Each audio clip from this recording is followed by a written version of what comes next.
예, 누가복음 10장입니다. 10장을 장주제로 이웃사랑은 이렇게 하자 정했어요. 첫 번째는 전도자의 행동 지침. 두 번째, 복음 전도자 권위 부여. 예, 하나님께서는 복음 전도자에게 권위를 부여해 주셨습니다. 세 번째, 너도 그와 같이 하라. 네 번째, 많은 일보다는 필요한 한 가지를 하자. 예, 오늘 10장이 우리에게 주는 영적 교훈입니다. 전도자의 행동 지침. 예. 3절을 보니까 너희 길로 갈지어다 보라. 내가 너희를 보내는 것이 어린 양을 이리들 가운데 보내는 것과 같도다.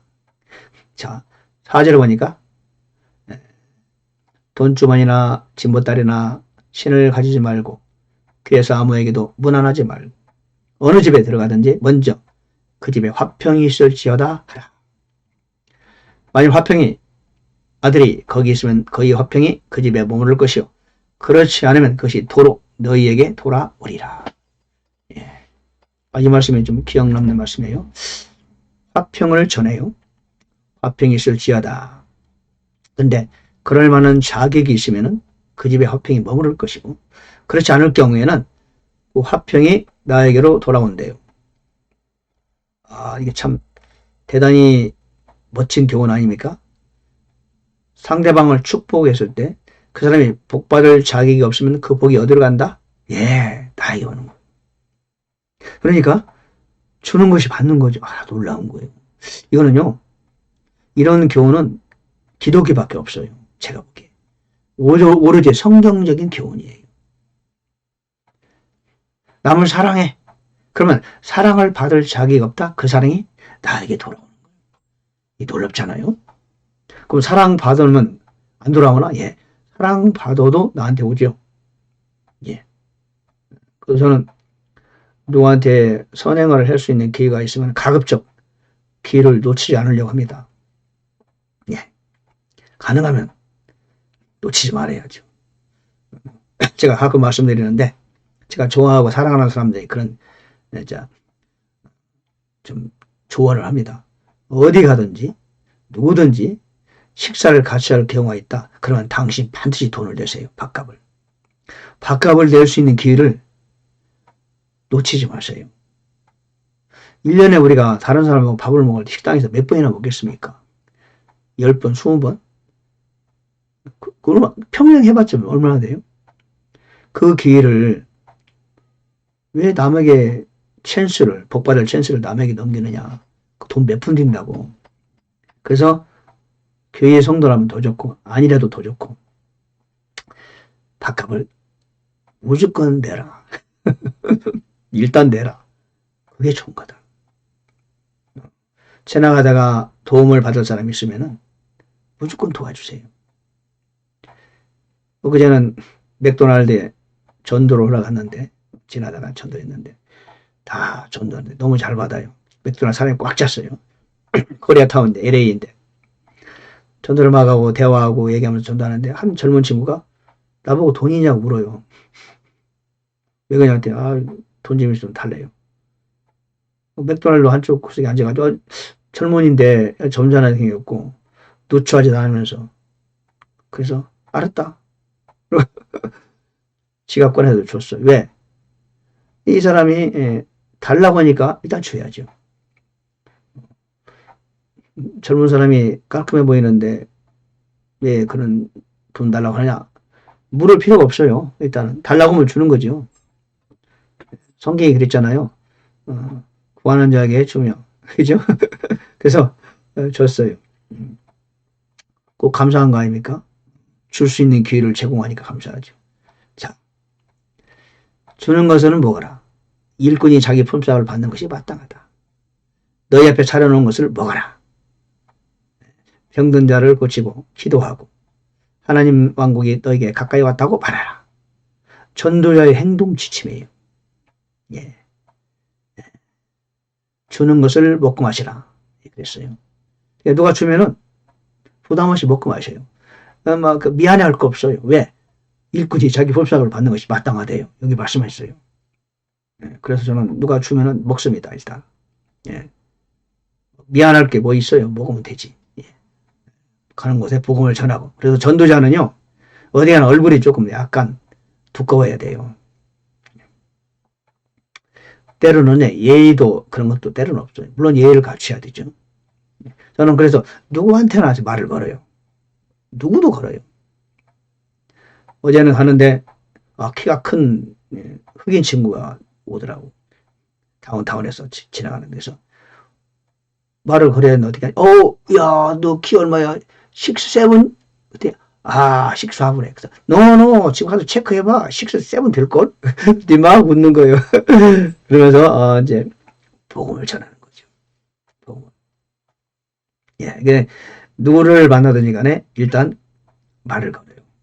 상대방이 답변할 수 있도록 말을 걸죠. 그러고 나서 잠깐 대화하다가 복음을 전합니다. 이렇게. 왜? 상대방 마음을 열기 위해서. 자, 두 번째, 복음은 전도자의 권위부여. 16절에 보니까 너희 말을 듣는 자는 내 말을 들으며 너희를 업신여기는 자를 나를 업신여기고 나를 업신여기는 자는 나를 보내신 분을 업신여기느니라 그랬어요. 자, 복음 전도자의 권위를 부여한 말씀입니다. 저는 그렇게 믿습니다. 즉, 제가 복음을 전도를 할 때 내 말을 듣는 자는 누구 말을 듣는 것이다? 예, 예수 그리스도의 말을 듣는 거래요. 나를 업신여긴다면 예수님을 업신여기는 것과 마찬가지래요. 그러니까 생명을 구하는 복음 전도자에게 주님께서는 그런 권위를 부여해 주셨다. 저는 그렇게 이 말씀을 이해합니다. 얼마나 대단한 말씀입니까? 복음을 전하는 제가 복음을 전할 때 내 말을 듣는 자는 주님의 말을 듣는 거나 마찬가지래요. 나를 업신여기는 것은 주님을 업신여기나 마찬가지래요. 와, 얼마나 뒷백이 대단한 거예요. 그렇죠? 왜요? 복음을 이제 그래도 또 다운타운에서 도서관 부근에 가면서 복음을 전했는데, 복음을 전하다 보면요, 어떤 백이 있다는 느낌이 들어요. 나도 모르게 어떤 어마어마한 힘을 제가 이렇게 갖고 있다는 느낌이 와요. 두려움이 사라져요.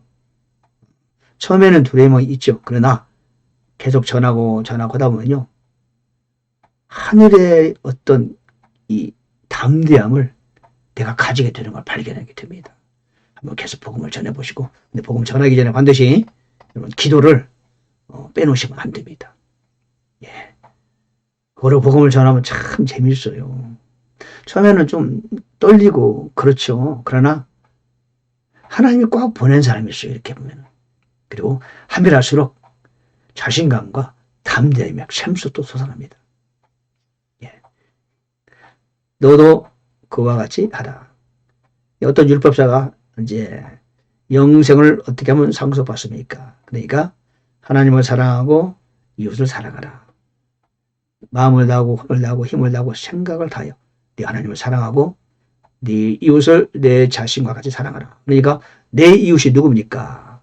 예수님께서 말씀하세요. 어떤 사람이 강도를 만나서 상처를 입었어. 반쯤 죽게 된 상황. 어떤 제사장이 보고는 다른 쪽으로 가고 한 내일 사람도 다른 쪽으로 피해가고. 근데 선한 사마리아 사람이 이 사람을 상처를 싸매주고 영안에 데리고 가고 짐승에 태워서 누가 강도 만난 자의 이웃이냐? 예, 긍휼을 베푼 자입니다. 가서 너도 그와 같이 하라. 그랬어요. 여기서 말하는 건데 제사장이라는 것은 뭡니까? 구약의 모든 제사법, 피 흘리는 제사법, 희생제물 그걸로 되는 게 아니에요. 내일 사람은 뭡니까? 성전에서 일하는 사람이잖아요. 그렇죠? 그런 사람도 율법으로 되는 게 아니에요. 뭘로 된다? 예, 바로 예수 그리스도를 의미하는 거죠. 죽은 자를 불쌍히 여기고 그를 구해주는 사람이 그리스도라는 겁니다. 그러니까 구약의 율법도 희생제물도 안 되고 새로운 이웃이 되어야 하는데 이것은 이제 그리스도를 의미하는 거지만 실제적 삶 속에서 우리 실천적 사랑을 요청하는 거죠. 간단하죠. 어떤 사람이 죽음에 처했는데 다른 사람은 두려워서 도와줄 수 없어. 그러나 두려움을 무릅쓰고 내가 가서 상처를 싸매주고 시간을 내가 드리고 희생하는 마음으로, 섬기는 마음으로 그를 끝까지 도와주는 거죠. 그런 사람이 이웃인 거죠. 예. 우리도 나와 전혀 상관없는 사람이지만 사람을 눈에 보이면 도와줘야 돼요. 내 눈에 보였다. 도움받을 자상이 보였다는 것은 그건 하나님께서 나에게 주신 이웃인 거죠. 실천적 이웃사랑이죠. 그것이. 말로만 이웃사랑이다. 그게 아니고 얼마든지 우리 삶 속에서 하나님이 그런 이웃사랑을 실천할 수 있는 그런 현장과 상황을 우리에게 주시는 거죠. 왜? 하나님 우리가 상 받기를 원하시거든요. 분명히 있습니다.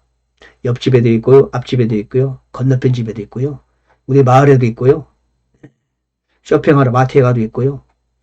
있어요. 항상 내가 긍휼을 베풀 수 있는 대상은 얼마든지 있습니다. 물론 복음을 전하는 것처럼 긍휼을 베푸는 그 이상의 일이 없죠. 예. 가서 너도 그와 같이 하라. 즉 예수님께서 하신 그대로 우리가 하라는 겁니다. 예수님의 사역을 이어가는 거죠. 예. 많은 일보다 한 가지를, 네 번째, 예수님께서 베다니에 가셨죠. 그리고 마르다가 있고 그녀에게 마리아라는 동생이 있죠. 여러분 잘 아시죠? 그 오라버니가 나사로 아닙니까? 마르다는 섬기는 일에 많아 매우 괴로워하더라. 개역성경은 분주하더라 그랬는데 원문에는 괴로워하더라가 맞습니다. 그래 주님께 나왔어요. 저요, 내 동생이 나 혼자만 일하게 만드네요. 좀 그녀에게 말해가지고 나를 돕도록 해주세요. 내가 말하면 안 들어요. 그런 것 같아요. 예수님께서 마르다야 마르다야 네가 많은 일에 관여하고 염려하나 근심하나 한 가지가 필요해. 마리아는 좋은 부분을 택했어. 그것을 빼앗기지 아니할 거야. 오늘 말씀을 들어보면은 마리아가 마르다보다 영적으로 좀 앞선 것 같아요. 지혜가. 근데 그자가 이제 마르다가 언니였는지 모르지만 그러니까 마리아는 언니 말을 듣지 않은 거예요. 그렇죠? 영적으로 앞선 거죠. 예수님 오셨는데 예수님 발밑에 앉아서 예수님 말씀을 듣는 것이 그보다 더 좋은 일이 없고 더 가치 있는 일이 없다고 생각하고 다른 일 다 제쳐놓고 예수님 말씀에 귀를 기울였어요. 마르다는 예수님 모처럼 자기 집에 왔는데도 불구하고 이것저것 섬기라고 바쁘지요. 각자 자기 믿음만큼, 그렇죠? 자기의 은사만큼, 자기가 받은 사명만큼 자기 일을 하면 되는 거죠. 예. 각자 자기가 좋은 부분을 택해서 그 일에 자신의 시간을 바치는 겁니다. 그렇지 않나요? 중요한 것은 많은 일을 하려고 하지 말고 한 가지를 하자. 하나님의 종들께서, 사역자들께서 교회를 개척하고 또 작은 교회를 하다 보면은 이것저것 많이 하다 보면 시간을 많이 뺏겨요. 근데 그게 중요한 게 아니란 거죠. 사람의 몸으로 하는 것보다는 내가 원하는 주님이 나한테 감동 주는 그 일을 하는 겁니다. 그것이 중요합니다.